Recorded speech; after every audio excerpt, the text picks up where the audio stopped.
Lukas 19 ayat yang ke-42 hingga 44. Katanya, "Wahai, betapa baiknya jika pada hari ini juga engkau mengerti apa yang perlu untuk damai sejahteramu. Tetapi sekarang hal itu tersembunyi bagi matamu.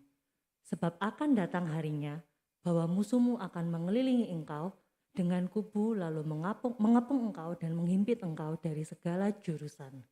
Dan mereka akan membinasakan engkau beserta dengan pendudukmu, dan pada tembokmu mereka tidak akan membiarkan satu batu pun tinggal terletak di atas batu yang lain, karena engkau tidak mengetahui saat bila mana Allah melawat engkau." Hari ini kita memasuki masa Prapaskah, minggu yang keempat. Yesus datang membawa damai sejahtera bagi umatnya, namun sangat disayangkan, kehadirannya justru ditolak oleh umat Israel yang membuat Tuhan Yesus menangisi kota Yerusalem. Biarlah dalam kita memasuki masa Prapaskah minggu yang keempat ini, kita mau mengintrospeksi diri untuk semakin setia dalam mengikut Dia.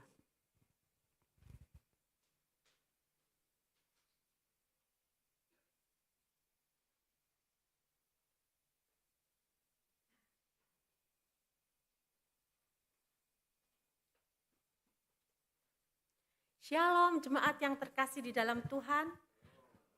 Mari kita akan mempersiapkan hati kita untuk beribadah.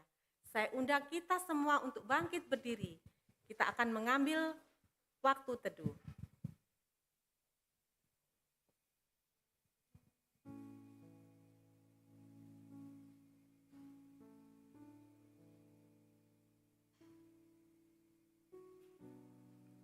Pertolongan kita adalah datangnya dari Tuhan yang menjadikan langit dan bumi dan yang tidak pernah meninggalkan hasil perbuatan tangannya.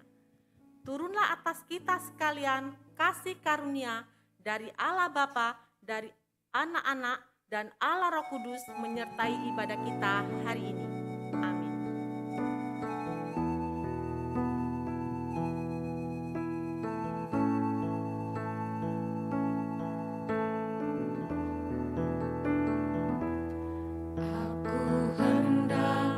Bersyukur pada Tuhan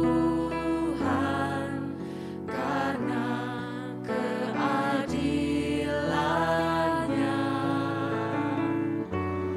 dan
Mazmur 7 ayat 18.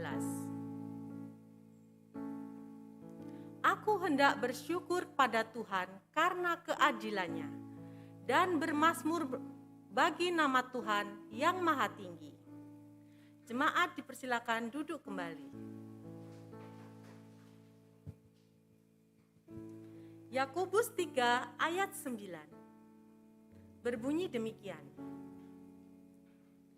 Dengan lidah kita memuji Tuhan, Bapa kita, dan dengan lidah kita mengutuk manusia yang diciptakan menurut rupa Allah. Bukankah ini yang sering kita lakukan? Tetapi kasih Allah justru terbukti ketika Ia mengampuni orang yang jahat dan menyucikan kesalahannya.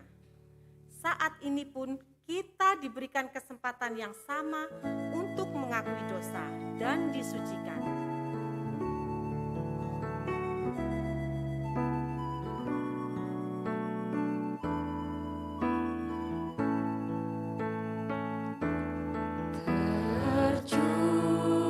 Tercurahlah darah Kristus, rahmat terlimpahkan.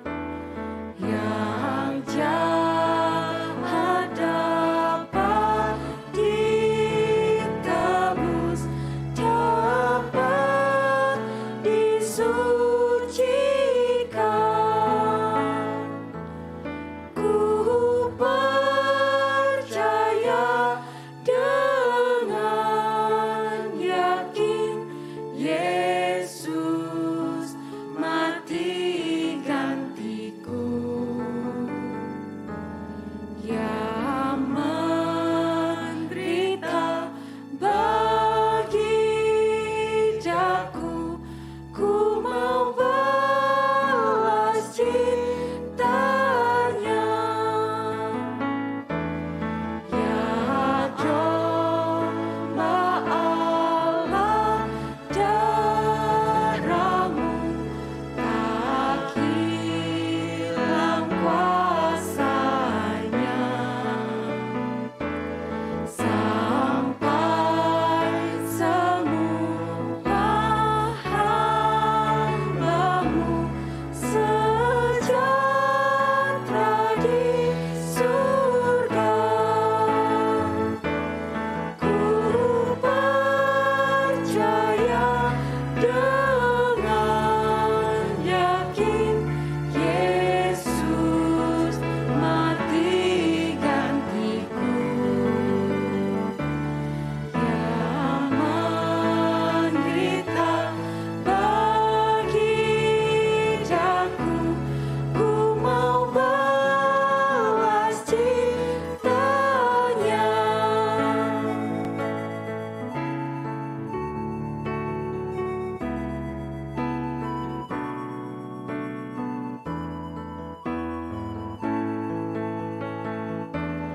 Dengan kuasa darah-Mu yang sucikan kalbu,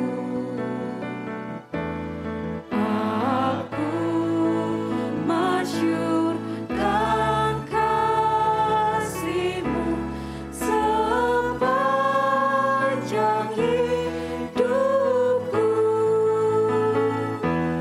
Ku percaya dengan yakin Yesus mati gantiku, yang menderita bagi daku. Ku mau balas cintanya.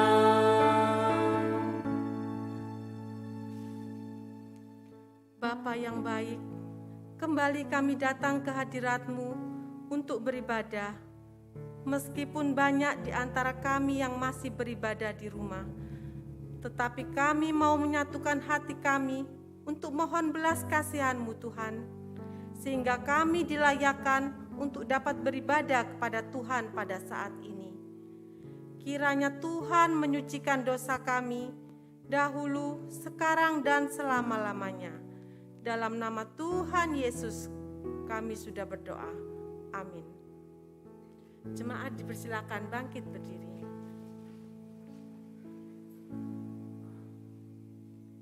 Setiap kita yang mengakui dosa di hadapan Tuhan, dengarkanlah berita anugerah yang tertulis dalam Roma 10 ayat 9.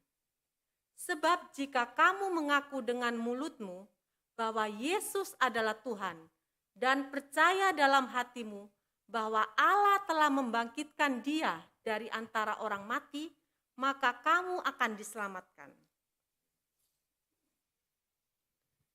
Orang-orang yang mengaku dan percaya kepada Kristuslah yang akan diselamatkan. Oleh sebab itu, janganlah kita mengulangi kesalahan pendahulu kita yang keras dan tidak menerima Yesus.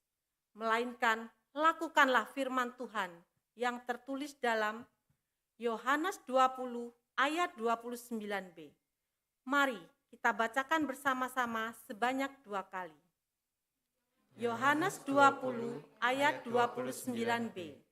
Berbahagialah mereka yang tidak melihat namun percaya. Yohanes 20 ayat 29b. Berbahagialah mereka yang tidak melihat namun percaya.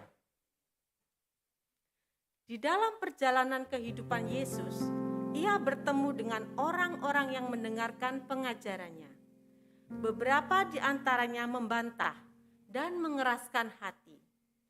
Tetapi biarlah kita menjadi beberapa orang yang percaya, sebab cinta Tuhan sudah sungguh kita rasakan dan Ia nyatakan. Karena itu, mari kita memiliki hati yang percaya dan bersukacita.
mempersiapkan diri untuk dibentuk melalui firman Tuhan, sehingga kita dapat hidup semakin serupa dengan Kristus dan percaya kepada Dia sepenuhnya.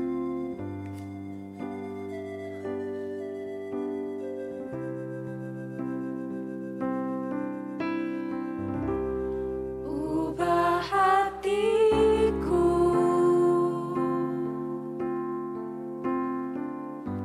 seperti salju,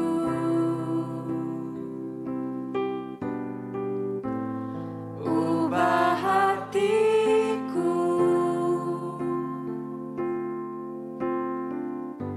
seperti dirimu.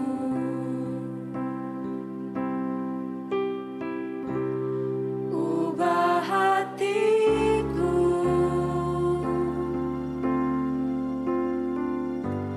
seperti salju,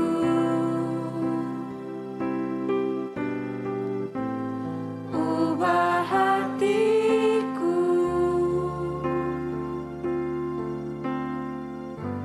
seperti dirimu.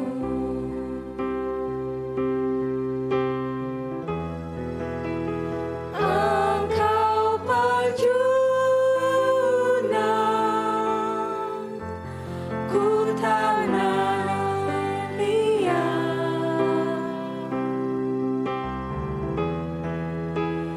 bentuk jadikan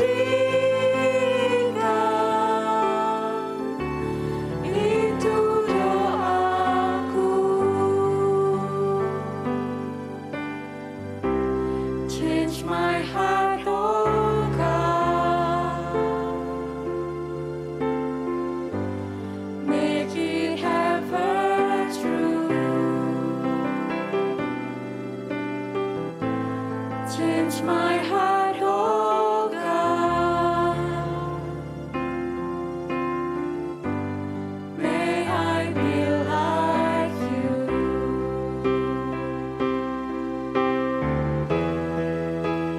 You are the bottom, I am the clay. Mold me and make me. This is what I pray.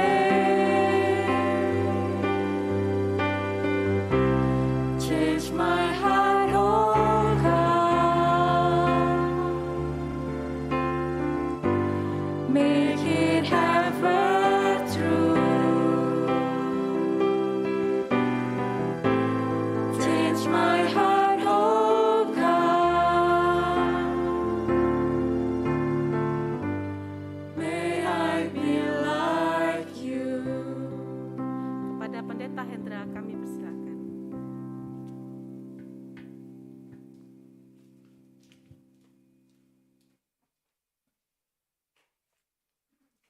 Mari Bapak Ibu kita tundukkan kepala, kita berdoa untuk firman Tuhan.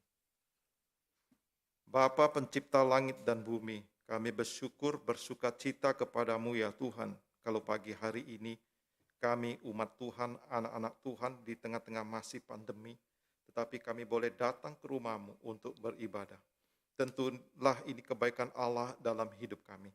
Biar setiap kami dapat menanggapi panggilan ibadah dengan penuh ucapan syukur, penuh sukacita, dan setiap kami sungguh dapat merasakan Engkau ada dan hadir di sini ya Tuhan. Terlebih ketika Engkau akan berbicara lewat firman yang akan kami renungkan. Biarlah firman ini sungguh dapat menyapa, menjama, mengingatkan hidup kami. Supaya kami sungguh dapat hidup seperti yang Tuhan inginkan. Terima kasih berkati hamba-Mu dia menyampaikan, menguraikan firman pagi ini. Kiranya Allah Roh Kudus boleh bekerja, berkarya dan menguasai hamba-Mu dan menguasai setiap kami. Terpujilah Engkau Tuhan, demi nama Tuhan Yesus kami berdoa. Amin. Shalom Bapak Ibu yang terkasih dalam nama Tuhan Yesus. Kita bersyukur kalau Tuhan memberi kita kesehatan, memberi kita kekuatan pagi ini, kita dapat bersuka cita untuk beribadah kepada Tuhan. Ya, Bapak Ibu yang terkasih, hari ini kita berbicara tentang Yesus menangisi Yerusalem. Saya mengajak kita untuk membuka Injil Lukas 19, kita melihat ayat 41 sampai ayat yang ke-44. Lukas pasal 19 ayat 41 sampai 44 saya akan membaca untuk Bapak Ibu sekalian ya. Lukas pasal 19 ayat 41 sampai 44. Kalau Bapak Ibu sudah dapat, saya akan bacakan untuk kita ya. Dan ketika Yesus telah dekat dan melihat kota itu, ia menangisinya. Katanya, "Wahai, betapa baiknya jika pada hari ini juga engkau mengerti apa yang perlu untuk damai sejahteramu. Tetapi sekarang hal itu tersembunyi bagi matamu. Sebab akan datang harinya, bahwa musuhmu akan mengelilingi engkau dengan kubu, lalu mengepung engkau dan menghimpit engkau dari segala jurusan. Dan mereka akan membinasakan engkau beserta dengan pendudukmu, dan pada tembokmu mereka tidak akan membiarkan satu batu pun tinggal terletak di atas batu yang lain. Karena engkau tidak mengetahui saat bila mana Allah melawat engkau." Berbahagialah setiap kita yang membaca, mendengar firman, terlebih lagi yang melakukan firman Allah ya di dalam kehidupan kita. Bapak Ibu yang terkasih, dalam nama Tuhan Yesus berbicara tentang menangis. Saya percaya bahwa kita semua, baik yang ada di gereja maupun yang ada di rumah, pasti pernah menangis. Ada yang nggak pernah nangis Bapak Ibu? Nggak ada ya? Pak Hasan nggak pernah nangis Pak?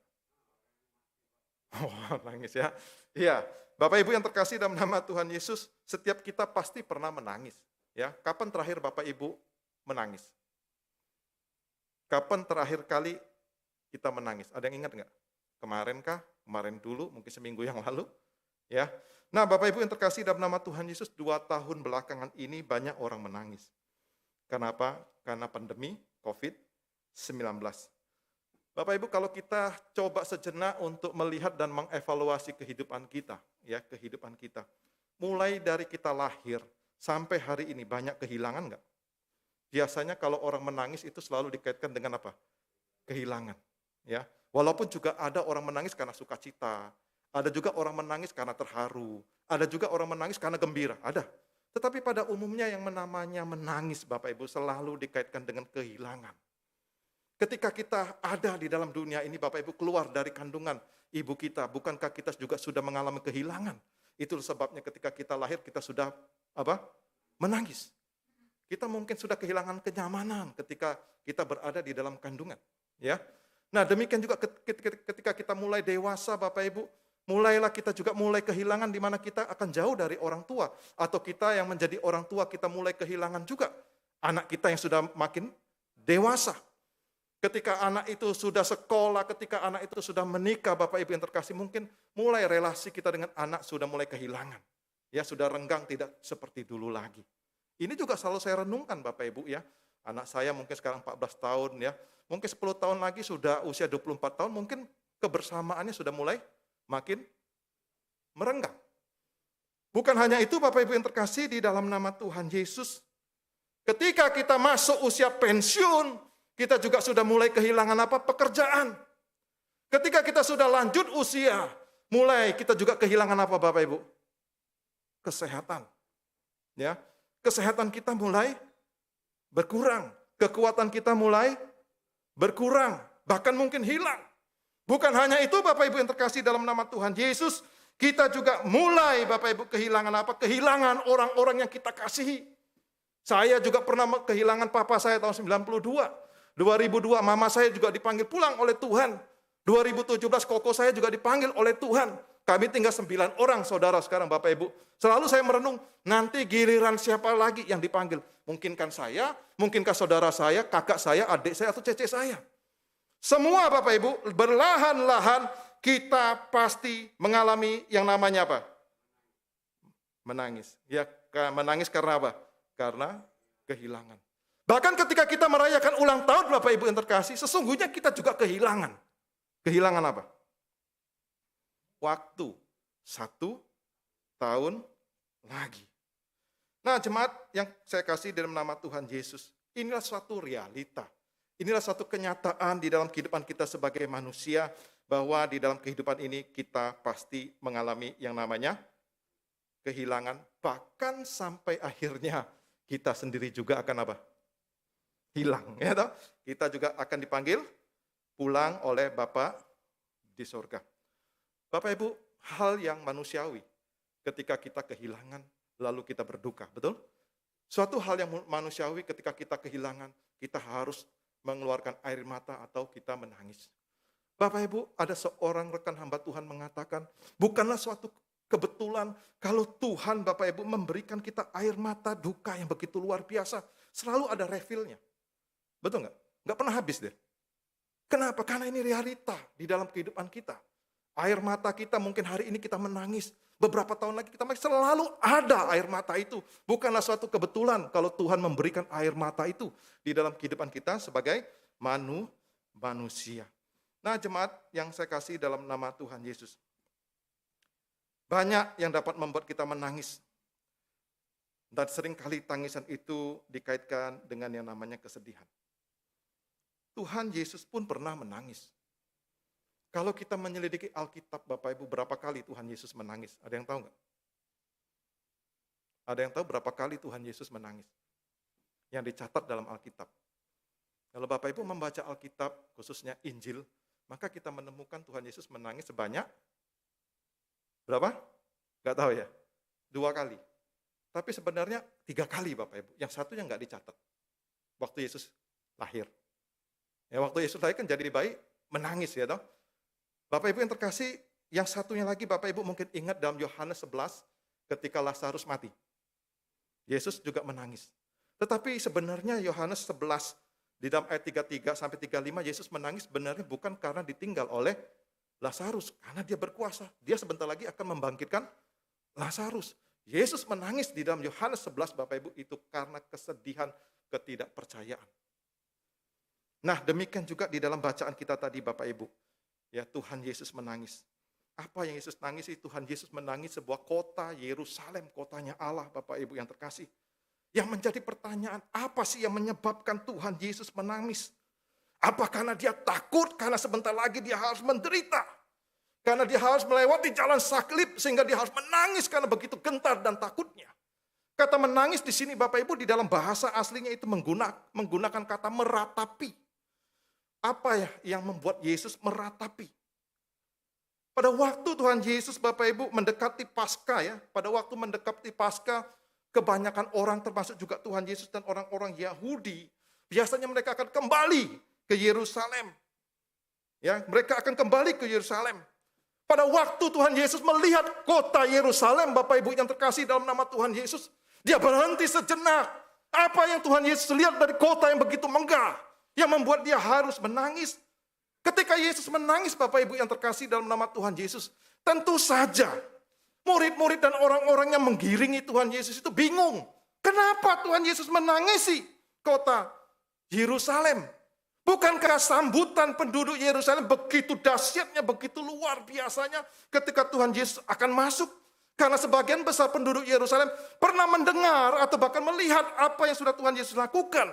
Bahwa Tuhan Yesus melakukan begitu banyak mujizat-mujizat yang luar biasa. Mereka begitu sorak, bersuka cita ketika Yesus akan disambut. Bahkan mereka memiliki satu keyakinan, inilah Mesias yang sebentar lagi akan membebaskan kami dari apa? Penjajahan orang Romawi. Bapak Ibu yang terkasih, tentu saja ini menjadi satu keheranan. Bukankah harusnya Yesus bergembira? Bukankah harusnya Yesus bersuka cita? Kenapa? Karena begitu antusiasnya orang di dalam menyambut Tuhan Yesus. Bahkan tidak sedikit yang membentangkan pakaian mereka. Kenapa? Karena mereka menganggap Yesus pahlawan. Karena mereka menganggap Yesus raja yang akan membebaskan mereka. Di tengah antusias yang begitu luar biasa Bapak Ibu yang dilakukan oleh penduduk Yerusalem. Di dalam menyambut Tuhan Yesus. Tapi justru dalam bacaan tadi mengatakan apa? Tuhan Yesus menangis. Bapak Ibu, kenapa Tuhan Yesus menangis? Tuhan Yesus menangis apa karena dia terharu ketika melihat penduduk Yerusalem begitu antusias di dalam menyambut dia. Oh, begitu luar biasa nih orang-orang Yerusalem. Begitu kasihnya mereka kepadaku ketika aku masuk dan mereka sambut. Ini membuat Yesus terharu. Lalu Yesus tanpa sadar ketika melihat orang begitu banyak menyambut dengan luar biasa. Kemudian dia menangis. Terharu. Kira-kira demikian Bapak Ibu. Yang anehnya Bapak Ibu, di dalam tangisan itu Yesus menubuatkan. Apa nubuat Tuhan Yesus? Kita baca tadi Bapak Ibu. Apa yang dialami oleh kota Yerusalem akan mengalami kehancuran begitu luar biasa. Ya, itulah yang dinubuatkan oleh Tuhan Yesus, apa yang akan dialami, hukuman apa yang akan dialami oleh kota itu. Dan nubuatan ini terbukti Bapak Ibu pada tahun 70. Ketika jenderal Romawi yang bernama Titus dengan pasukannya Bapak Ibu menyerbu kota Yerusalem dan mereka membunuh penduduk Yerusalem, kemudian mereka juga menghancurkan kota Yerusalem. Bahkan memang betul apa yang dinubuatkan oleh Tuhan Yesus. Itu kepingan demi kepingan batu Bapak itu dibongkar. Kenapa? Karena setiap kepingan itu ada emas Bapak Ibu. Itu sebabnya kenapa dibongkar. Bait Allah itu. Hancur sedemikian rupa. Itulah yang dinubuatkan oleh Tuhan Yesus. Dan itu terjadi. Jemaat yang terkasih, apa yang dapat kita pelajari dari bacaan kita pagi ini berkaitan dengan tangisan Tuhan Yesus. Untuk menjadi satu pembelajaran penting bagi kita di dalam memasuki masa prapaskah yang keempat ini. Menjadi satu refleksi juga dalam hidup kita. Supaya kita juga jangan membuat Tuhan menangis lagi. Yang pertama Bapak Ibu yang terkasih yang dapat kita pelajari dari bacaan kita ini Bapak Ibu. Ketidakpercayaan. Ya, tidak percaya bahwa Yesus adalah Mesias yang sejati. Bapak Ibu, Tuhan Yesus melihat penduduk Yerusalem itu menyambut Paskah itu hanya sebagai tradisi yang diwariskan turun-temurun. Mereka dalam menyambut Paskah hanya bersifat lahiriah saja. Mereka membersihkan rumah, membuang sampah, mengganti perabot-perabot yang lama dengan perabot-perabot yang baru. Yang rusak sudah dibuang, diganti yang baru. Menggunakan baju yang baru. Serta mengorbankan hewan, korban yang terbaik. Ya mungkin seperti ketika kita menyambut Imlek gitu ya. Tetapi Bapak Ibu yang terkasih yang sangat disayangkan oleh Tuhan Yesus, mereka lupa menyiapkan satu hal yang paling penting. Apa itu? Hati mereka mereka persiapkan. Ya hati mereka itu loh mereka tidak persiapkan. Yesus melihat jauh ke dalam hati umatnya. Tiada satu pun di antara mereka itu percaya bahwa dia adalah juru selamat. Bahwa dia adalah Mesias yang sudah hadir di tengah-tengah mereka. Apa yang dilakukan oleh orang-orang Yerusalem waktu itu hanya sekedar tradisi, sebatas tradisi. Pengetahuan mereka tentang Tuhan Yesus, Bapak Ibu, sangat disayangkan. Ya. Padahal kita tahu bahwa orang-orang Yahudi adalah orang-orang yang sangat mengerti tentang firman Allah. Mereka tahu tentang firman Allah. Tetapi mengapa Bapak Ibu mereka begitu dangkal pemahamannya tentang siapakah Tuhan Yesus. Itulah Bapak Ibu yang menyebabkan mengapa Tuhan Yesus sampai harus menangis. Mereka menyebut sebagai umat Allah. Mereka menyebut sebagai orang pilihan. Tetapi Bapak Ibu yang sangat disayangkan, mereka tidak tahu siapa Tuhan Yesus. Mereka tidak mengerti tentang firman Tuhan. Mereka memiliki pemahaman yang keliru tentang Mesias. Pengharapan mereka terhadap Mesias hanya sebatas bersifat lahiriah. Yang membebaskan mereka dari penjajahan dan dari penjajahan Romawi. Cuma itu saja Bapak Ibu. Tanpa mereka tahu sesungguhnya misi kedatangan Tuhan Yesus bukanlah hal-hal yang lahiriah. Lebih daripada itu ada hal yang paling penting. Yaitu berkaitan kehidupan rohani kita yang bersifat kekal. Yang bersifat abadi. Yesus datang Bapak Ibu untuk membawa damai sejahtera yang sejati. Damai sejahtera yang sesungguhnya bagi mereka juga bagi kita hari ini. Dia datang sebagai juru selamat yang menebus umatnya dari dosa. Dengan cara menderita, mati di atas kayu salib, kemudian bangkit dari antara orang mati. Kenapa hal ini dilakukan oleh Allah? Jawabannya cuma satu. Karena Allah memang sangat mengasihi umat pilihannya. Allah juga sangat mengasihi kita semua. Bapak Ibu sungguh sangat ironis ya. Sangat-sangat ironis umat pilihan Allah. Tetapi mereka tidak mengerti arti kedatangan Sang Mesias. Mereka tidak mengerti kehadiran Tuhan Yesus di tengah-tengah mereka. Mereka tidak mengerti apa yang sudah Tuhan Yesus lakukan. Ini sangat disayangkan Bapak Ibu ya. Sangat disayangkan. Umat pilihan tapi tidak mengerti kehadiran Allah dalam kehidupan ini. Cuma bagaimana dengan kehidupan kita sekarang? Ya, bagaimana dengan kehidupan kita? Apakah kita menyadari ketidakpercayaan kita juga dapat membuat Tuhan Yesus menjadi sedih? Apalagi di tengah-tengah situasi kita saat ini Bapak Ibu, ya, banyak orang juga yang masih takut, yang mencekam oleh karena pandemi dan sebagainya. Karena kehilangan ini, kehilangan itu, bahkan kehilangan orang-orang yang dikasihi. Apa dampak besar dari orang yang tidak percaya Bapak Ibu? Orang tidak percaya kepada Tuhan Yesus itu punya dampak yang besar. Apa dampaknya? Kita lihat ayat 42 Bapak Ibu, di dalam bacaan kita tadi. Ya, Tuhan Yesus bilang begini dalam ayat 42. Katanya, wahai, betapa baiknya jika pada hari ini juga engkau apa? Mengerti apa yang perlu untuk damai sejahteramu. Dampak yang paling besar orang tidak percaya kepada Tuhan Yesus, tidak ada damai sejahtera. Tidak ada damai sejahtera. Bapak Ibu setuju nggak? Kalau Bapak Ibu tidak percaya kepada Tuhan Yesus, apalagi di tengah-tengah sulit seperti ini, maka kita juga akan kehilangan apa? Damai sejahtera. Pasti kita akan mengalami kehilangan damai sejahtera. Bapak Ibu yang terkasih dalam nama Tuhan Yesus, seharusnya mereka mengerti tentang damai sejahtera yang dari Allah ini Bapak Ibu. Damai sejahtera yang begitu besar, yang sudah melepaskan mereka yang paling utama dalam hidup mereka itu belenggu dosa. Kalau belenggu dosa yang begitu besar saja sudah Tuhan Allah lepaskan Bapak Ibu yang terkasih, apa lagi sih yang tidak dilepaskan oleh Allah? Bukankah ini suatu kelegaan yang luar biasa? Bukankah ini membawa damai sejahtera yang luar biasa? Hal yang paling penting dalam hidup manusia sudah Tuhan apa? Bereskan. Ya, sudah Tuhan selesaikan. Tidak perlu takut lagi kan? Tidak perlu khawatir lagi. Sebenarnya apa yang kita alami dalam kehidupan ini adalah sebagian kecil saja Bapak Ibu. Yang paling utama, yang paling besar saja Tuhan sudah bereskan di dalam kehidupan kita. Jemaat yang terkasih, kalau saya boleh tanya kepada kita hari ini atau pagi ini, apakah di tengah-tengah kondisi saat ini kita kehilangan damai sejahtera? Kehilangan nggak Bapak Ibu? Bahkan diprediksi setelah COVID-19 ini kehidupan juga akan tetap sulit. Toh. Apakah kondisi yang kita hadapi mengubah pemahaman kita tentang Tuhan? Ya, tidak sedikit orang Kristen ketika menghadapi kesulitan mengubah pemahaman. Wah Tuhan kok jahat misalnya ya.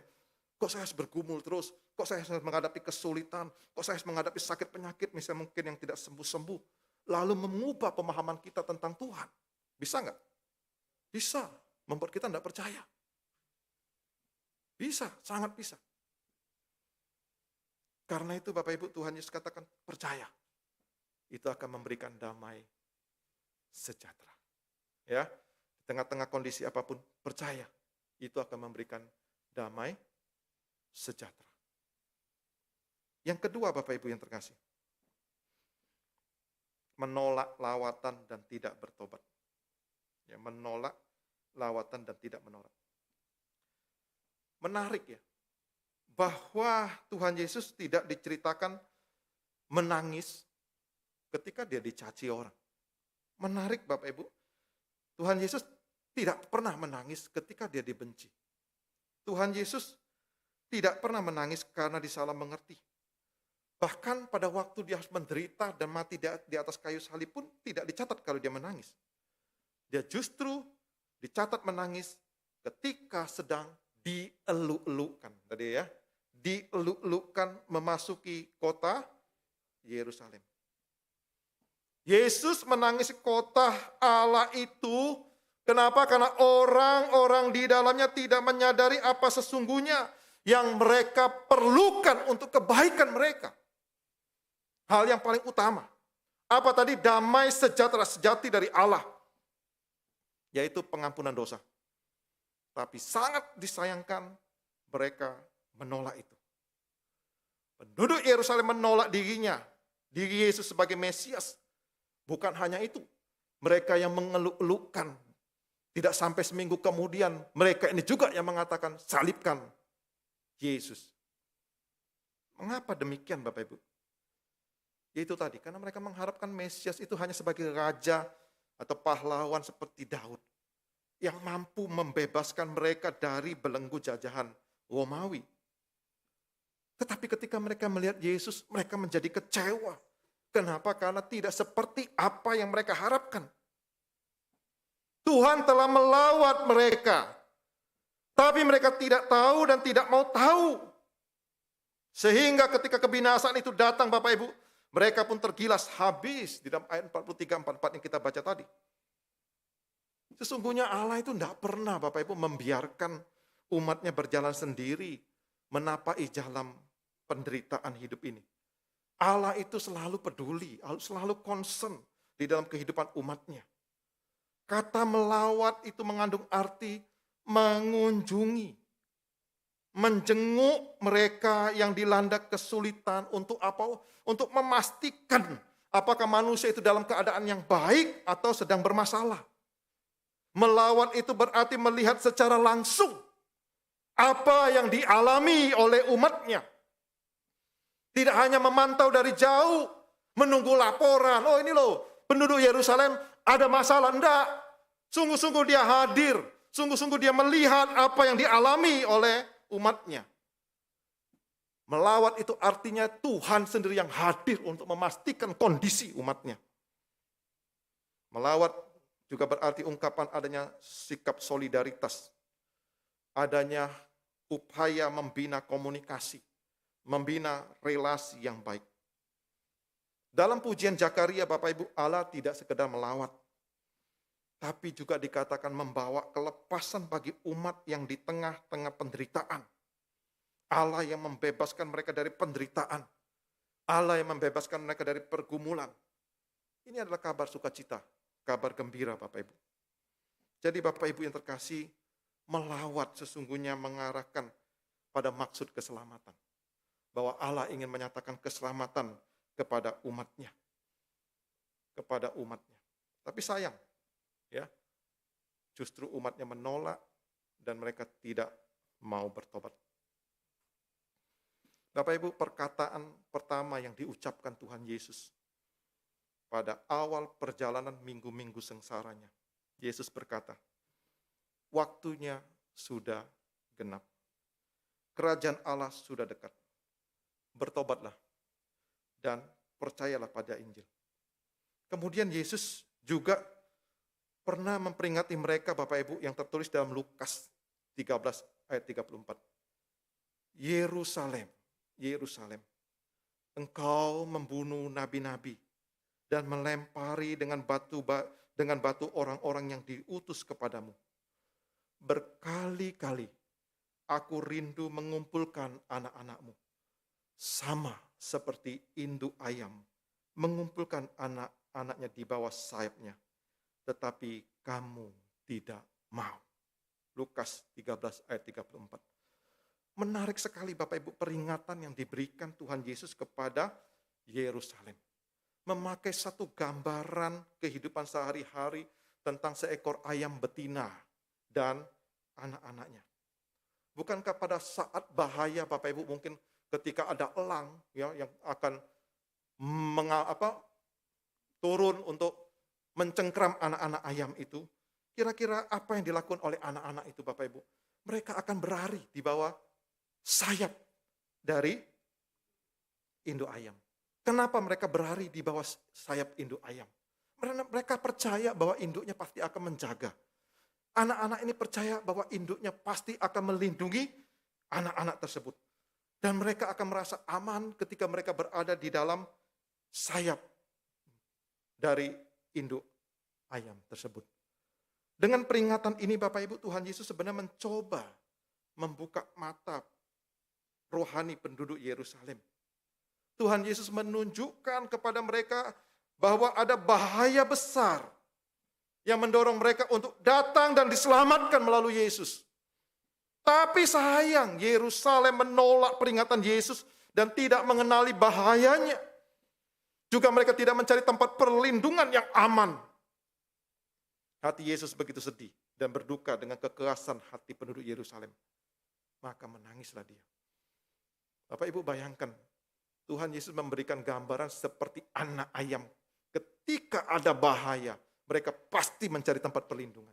Ini enggak sama orang Yerusalem. Cuek aja dia. Enggak mau cari Tuhan dia. Enggak mau bertobat. Enggak mau dia menghampiri Tuhan Yesus yang memberikan jaminan keselamatan. Sedih hati Tuhan Yesus, Bapak Ibu. Nah, jemaat, mari kita memasuki sengsara keempat ini. Kita perlu merefleksi, ya, kisah Yesus menangis Yerusalem ini ke dalam kehidupan kita masing-masing. Sejauh mana kita sudah mengenal Tuhan kita? Apakah kita memiliki pemahaman yang benar mengenai Tuhan kita Yesus? Apakah Yesus sungguh menjadi tujuan hidup kita?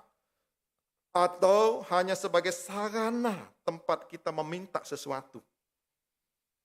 Selama masa pandemi ini Bapak Ibu, apakah kita hanya sibuk mengejar hal-hal yang sementara? Dan penuh kekhawatiran di dalam kehidupan ini, penuh dengan ketakutan, tanpa memberikan waktu kita untuk hal-hal yang kekal. Ya ini apa? Relasi atau hubungan kita dengan Tuhan. Bagaimana seandainya Yesus melihat kepada kehidupan kita dan dunia saat ini? Apakah dia bersuka cita atau menangis, Bapak Ibu? Kalau Tuhan Yesus melihat kita, anak-anaknya, umatnya, apakah dia bersuka cita atau justru menangis? Nah, yang saya nggak tahu Bapak Ibu ya. Itu kembali kepada kita. Tetapi marilah kita belajar dari kisah ini untuk bersungguh-sungguh bertobat. Serahkan dan percayalah hidup kita sepenuhnya kepada Tuhan. Ya, kepada Tuhan. Maka damai sejahtera itu akan terus mengalir di dalam kehidupan kita. Bapak Ibu, mari kita renungkan pertanyaan-pertanyaan saya tadi ya. Seandainya Yesus melihat kepada kehidupan kita saat ini, apakah dia bersuka cita atau justru dia menangis? Nangkep Bapak Ibu pertanyaan saya. Kalau Tuhan melihat hidup kita hari ini, apakah dia bersuka cita atau justru kita membuat dia menangis? Silakan Bapak Ibu kita menjawab dalam hati masing-masing. Mari kita berdoa.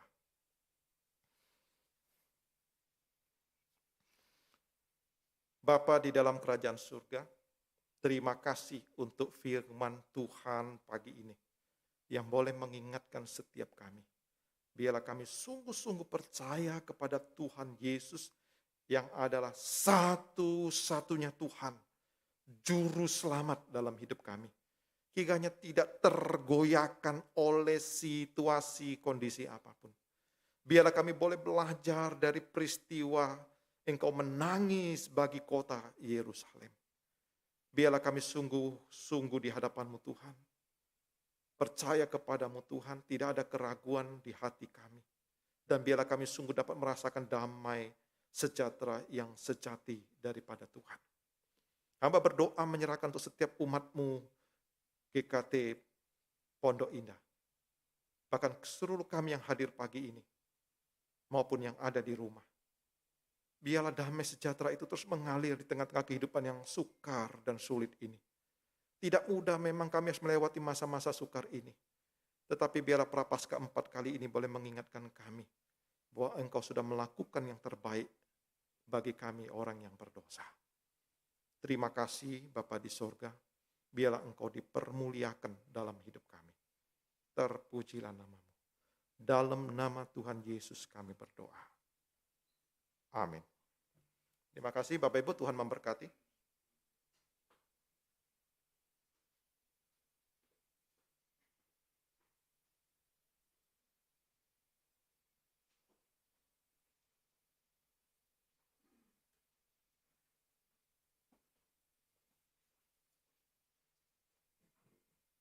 Mari jemaat kita undang untuk berdiri. Kita akan mengambil sikap berdiri dan mengucapkan pengakuan iman rasuli. Aku percaya kepada Allah, Bapa yang Maha Kuasa, Khalik langit dan bumi, dan kepada Yesus Kristus, anaknya yang tunggal Tuhan kita, yang dikandung dari Roh Kudus, lahir dari anak darah Maria, yang menderita sengsara di bawah pemerintahan Pontius Pilatus, disalibkan, mati dan dikuburkan, turun ke dalam kerajaan maut. Pada hari yang ketiga, bangkit pula dari antara orang mati, naik ke surga, duduk di sebelah kanan Allah, Bapa yang Maha Kuasa. Dan dari sana ia akan datang untuk menghakimi orang yang hidup dan yang mati. Aku percaya kepada Roh Kudus, gereja yang kudus dan am, persekutuan orang kudus, pengampunan dosa, kebangkitan tubuh, dan hidup yang kekal. Amin. Jemaat dipersilakan duduk kembali. Saat ini kita juga akan memberikan persembahan. Persembahan dapat diberikan dengan transfer atau scan QR Code, dan jemaat yang hadir di gereja dapat memberikan persembahan dengan amplop yang dimasukkan dalam kotak persembahan sesudah ibadah ya. Namun bukan hanya memberikan uang kita, tetapi seluruh hidup kita berikan kepadanya.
Doa, persembahan dan doa syafaat.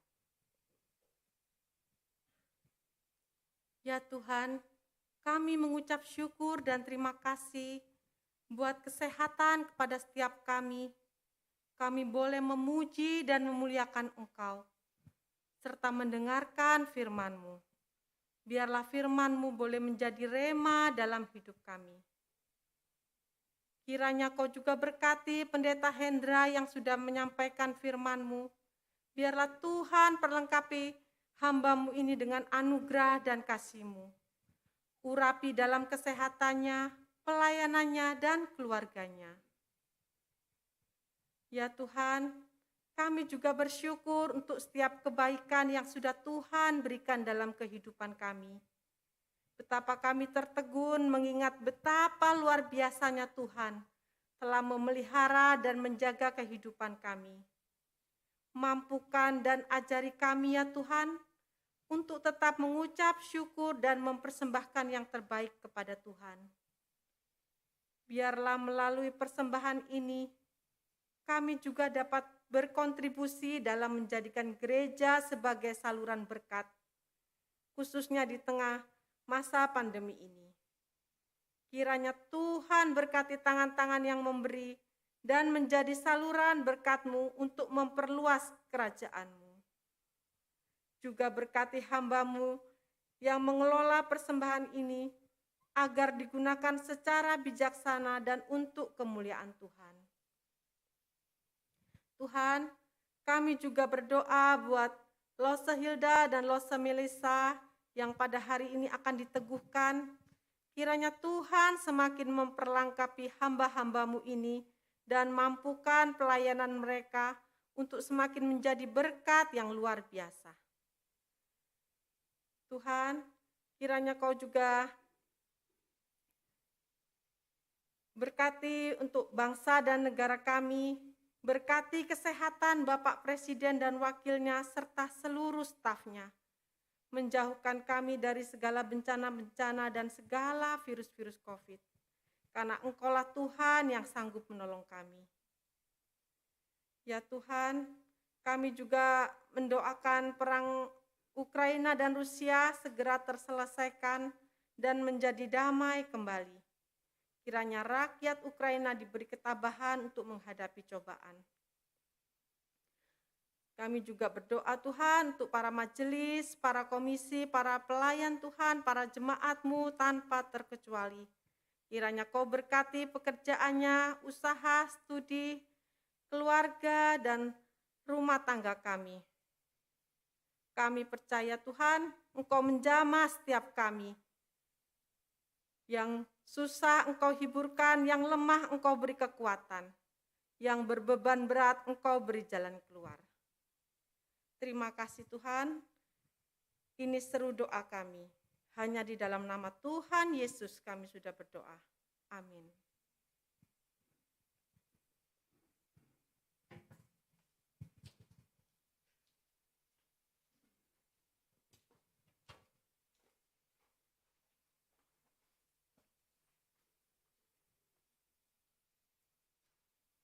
Ya, Bapak Ibu yang terkasih di dalam nama Tuhan Yesus, sebelum kita menerima perjamuan kudus pada pagi hari ini, kita akan juga masuk di dalam peneguhan ya secara khusus untuk Lose Melisa Mawanilasa dan Lose Hilda Kartikasari. Kita sudah wartakan lewat warta selama 3 minggu berturut-turut, bahkan hari ini minggu keempat, untuk ya sekaligus atestasi dari Lose Hilda dan Lose Melisa. Terlebih juga akan diteguhkan sesuai dengan keputusan dari sinode, ya, sesuai dengan surat yang diberikan kepada gereja. Dan juga pada kesempatan pagi ini, sinode juga mempercayakan saya untuk memberikan peneguhan bagi saudari Hilda maupun saudari Melisa. Saya undang mungkin Lose, Hilda, dan Melisa untuk bisa berdiri menghadap mimbar ya.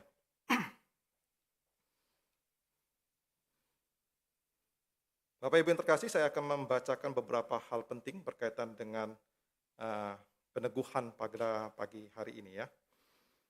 Jemaat yang terkasih dalam Yesus Kristus, firman Tuhan mengatakan, Engkau yang telah kuambil dari ujung-ujung bumi dan yang telah kupanggil dari penjuru-penjurunya. Aku berkata kepadamu, engkau hambaku. Aku telah memilih engkau dan tidak menolak engkau. Tuhan Yesus berkata, karena sama seperti anak manusia datang bukan untuk dilayani, melainkan untuk melayani dan untuk memberikan nyawanya kepada tebusan bagi banyak orang. Setiap anggota jemaat terpanggil untuk melayani Tuhan sesuai dengan talenta mereka masing-masing. Dan bagi gerejanya, Allah telah mempercayakan berbagai macam jabatan sesuai dengan karunia yang telah diberikan kepada anak-anaknya. Saudari Melisa Mawanilasa dan saudari Hilda Kartikasari yang saat ini berdiri di hadapan Tuhan dan jemaatnya telah terpanggil mempersembahkan hidupnya untuk melayani Tuhan sepenuh waktunya. Setelah melalui penyelidikan, ternyata bahwa dia memenuhi syarat untuk jabatan penginjil. Pada hari ini kami akan meneguhkan atau menabiskannya sebagai penginjil Gereja Kristus Tuhan yang bertugas melayani di GKT Jemaat Nazaret Pondok Indah, Surabaya. Saudari Melisa dan saudari Hilda yang kami kasihi, puji dan syukur kami naikkan kepada Tuhan karena Tuhan telah memilih dan memanggil saudari untuk memangku jabatan sebagai penginjil Gereja Kristus Tuhan.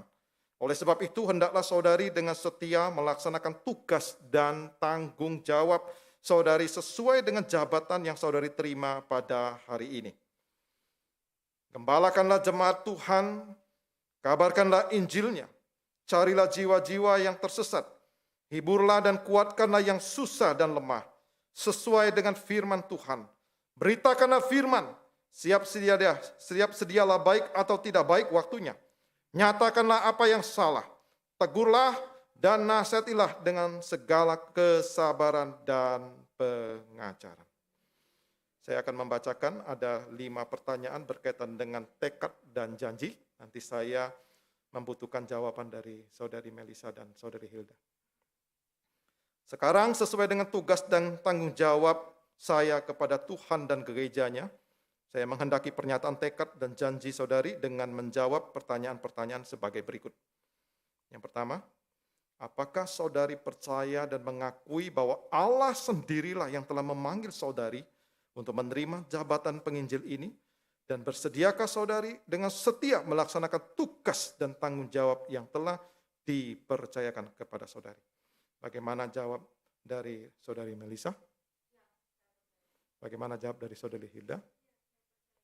Pertanyaan yang kedua, apakah saudari percaya bahwa Alkitab Perjanjian Lama dan Perjanjian Baru adalah firman Allah yang diwahyukan oleh Allah sendiri serta menjadi satu-satunya sumber pemberitaan firman Allah dan sebagai standar hidup orang percaya? Oleh sebab itu, saudari bertanggung jawab untuk mempertahankan kebenaran firman Tuhan dan menentang setiap ajaran yang tidak sesuai dengan isi Alkitab. Bagaimana jawab dari saudari Melisa? Bagaimana jawab dari saudari Hilda?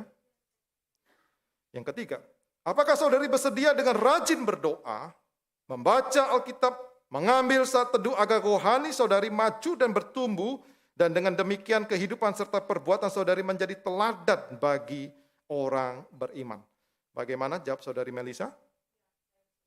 Bagaimana jawab dari saudari Hilda? Pertanyaan yang keempat, apakah saudari mengaku dasar pengakuan iman reformatoris, yaitu pengakuan iman rasuli dan katekismus Heidelberg? Apakah jawab saudari Melisa? Jawab dari Hilda.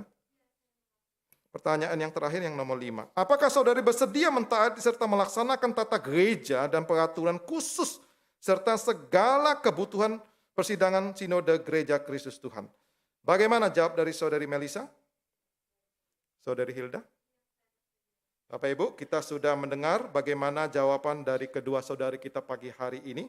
Mari Bapak Ibu, saya ajak kita tundukkan kepala, kita akan berdoa.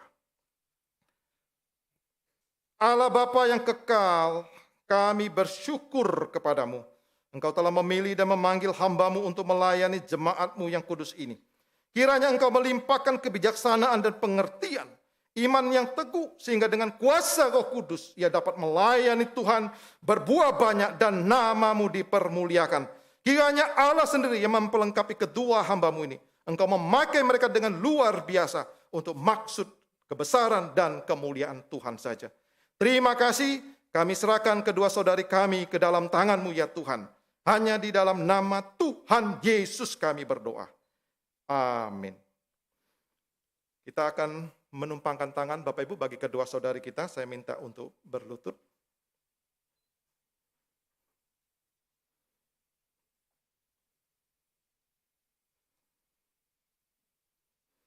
Maka Allah Bapa Surgawi yang telah memanggil engkau ke dalam jabatan yang kudus ini, menerangi engkau dengan Roh Kudus-Nya, menguatkan engkau dengan tangannya yang kekal, memimpin engkau di dalam pelayanannya di tempat ini, supaya engkau dapat bekerja untuk kebesaran, kemuliaan nama Tuhan kita Yesus Kristus, untuk perluasan kerajaan anaknya Tuhan kita. Kiranya Allah Bapa, Allah Anak dan Allah Roh Kudus senantiasa menopang memberikan kekuatan di dalam pelayanan-Mu. Amin. Silakan berdiri kembali.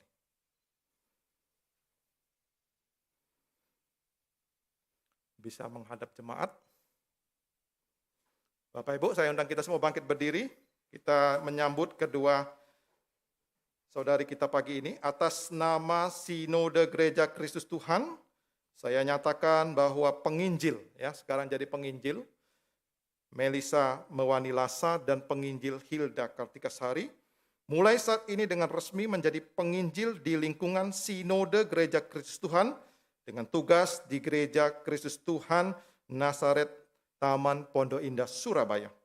Kiranya jemaat dapat menyambut dan menerimanya sebagai penginjil, berdoalah baginya, bekerjasamalah bagi kemuliaan Allah. Mari Bapak Ibu kita kasihkan aplaus.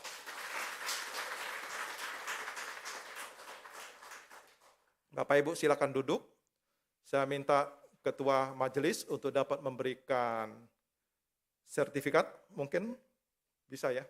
Pak Cingkeng bisa kanan, bisa geser aja. Bentar Pak ya, sekalian dimasukin fotografer Pak. Resmi jadi ya.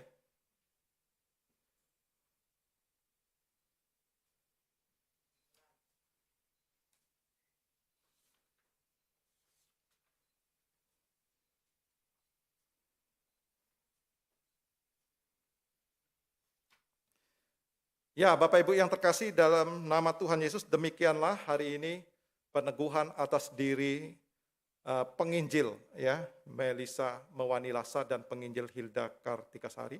Secara resmi pagi ini mereka menjadi penginjil lingkup GKT yang dipercayakan untuk melayani di GKT Jemaat Nazaret Taman Pondok Indah. Selamat untuk kedua rekan kita, Tuhan memberkati. Bapak Ibu sekali lagi kasih aplaus ya. Mari Bapak Ibu kita juga akan mempersiapkan hati pagi ini, kita akan bersama-sama untuk menerima perjamuan kudus. Semua untuk bangkit berdiri, kita masuk dalam doksologi, kemudian berkat dan amin song.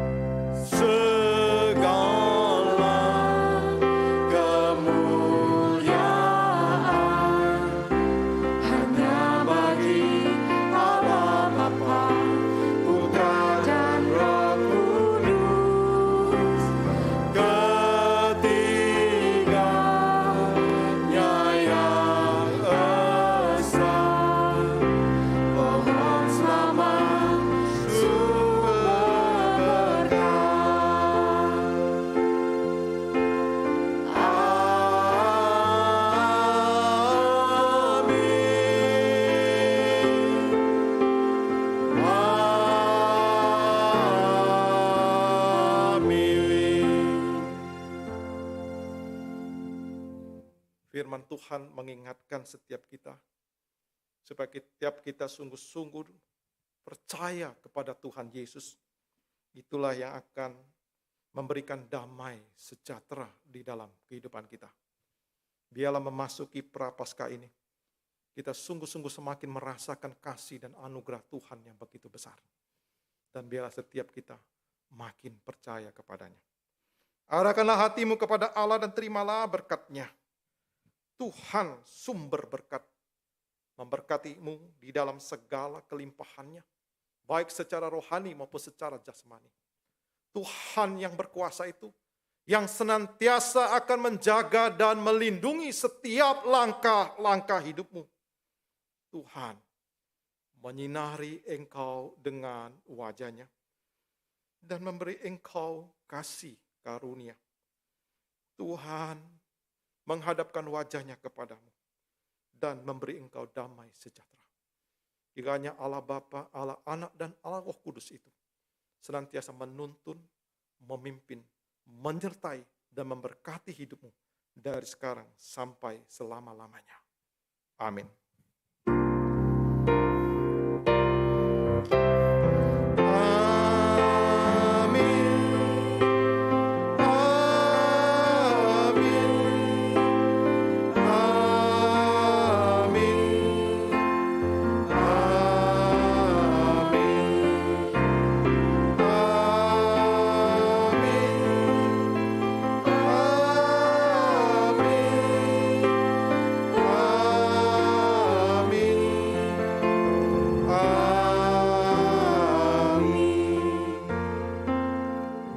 Bapak Ibu dipersilakan duduk, silakan ambil saat teduh, ibadah selesai, Tuhan memberkati.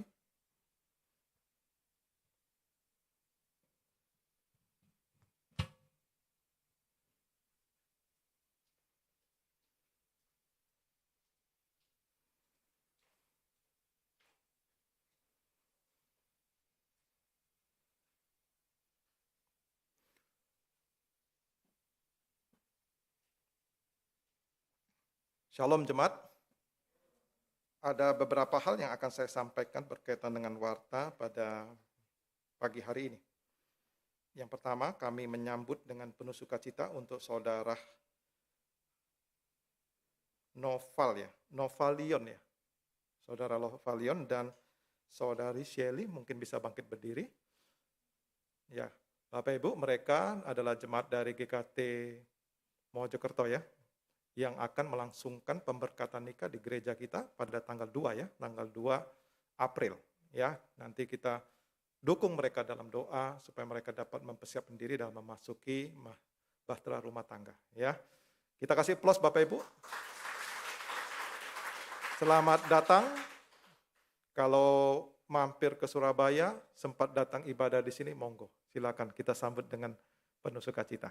Ya, terima kasih. Silakan duduk kembali. Apakah masih ada yang baru nih Bapak Ibu? Baru datang.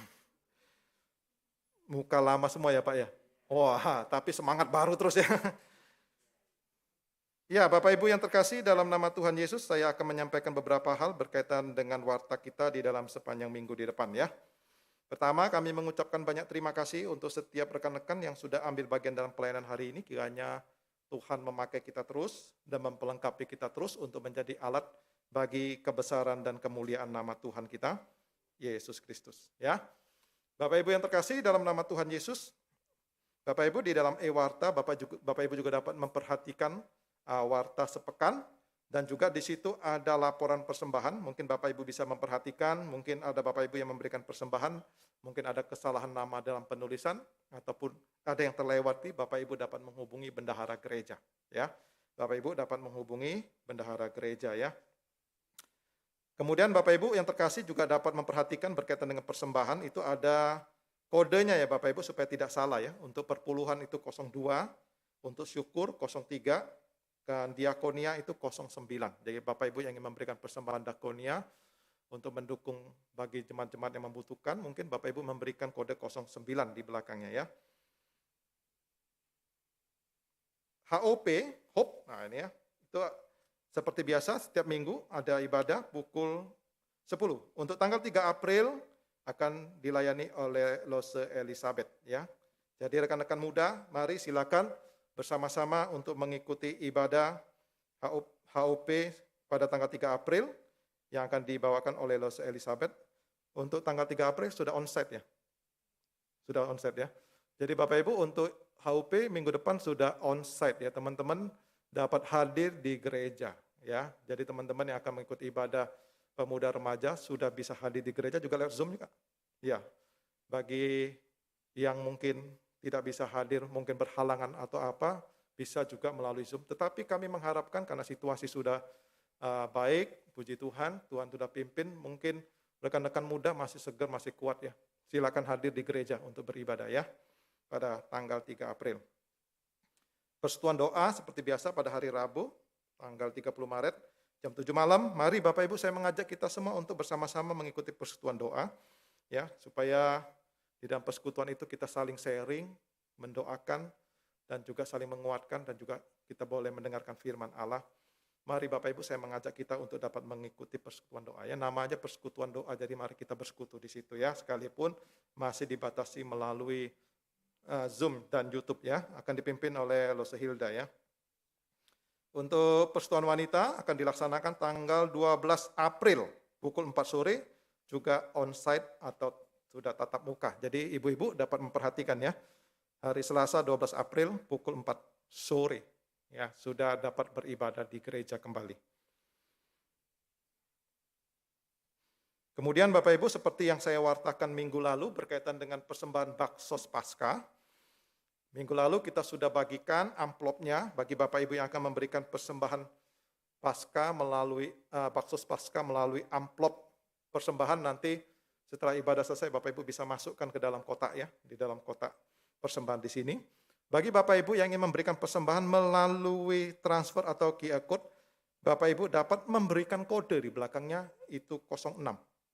Jadi kalau Bapak Ibu memberikan 100.000 maka 106 ya, itu untuk memudahkan bendahara. Ya, jadi bendahara akan tahu kalau 6 berarti persembahannya untuk baksos.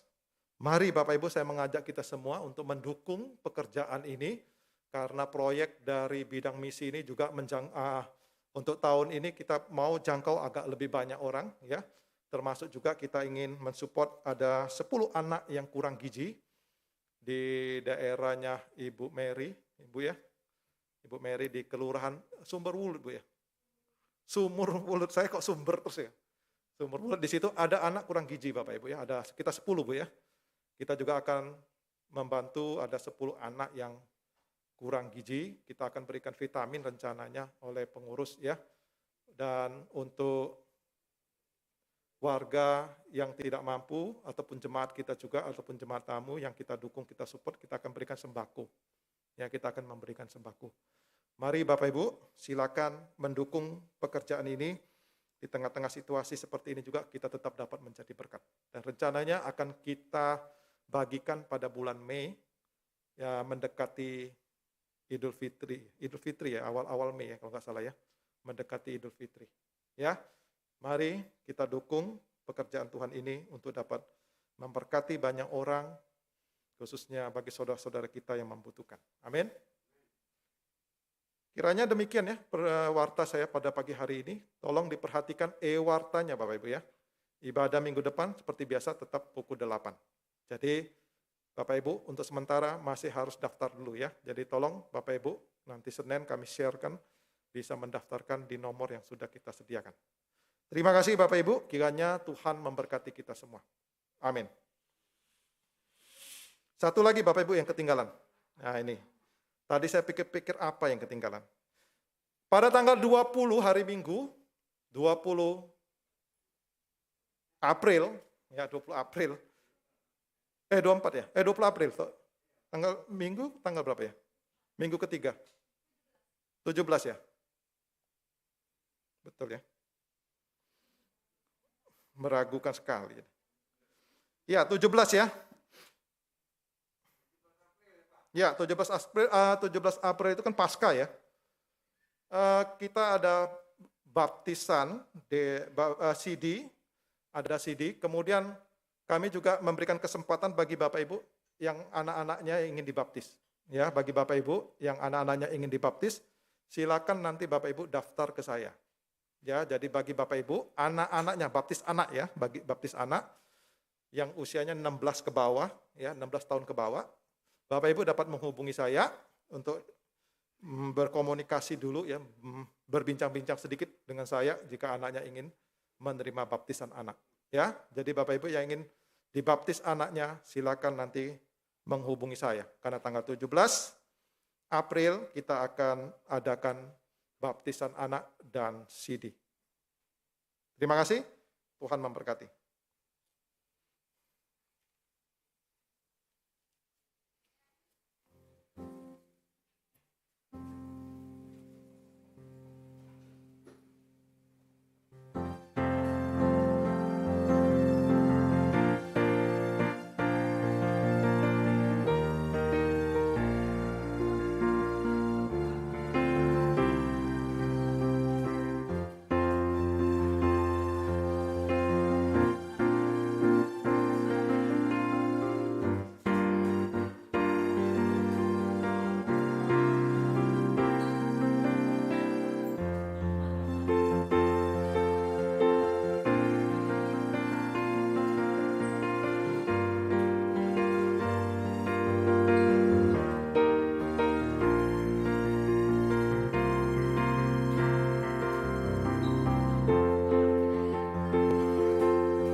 Ya teman-teman kita doa sebentar.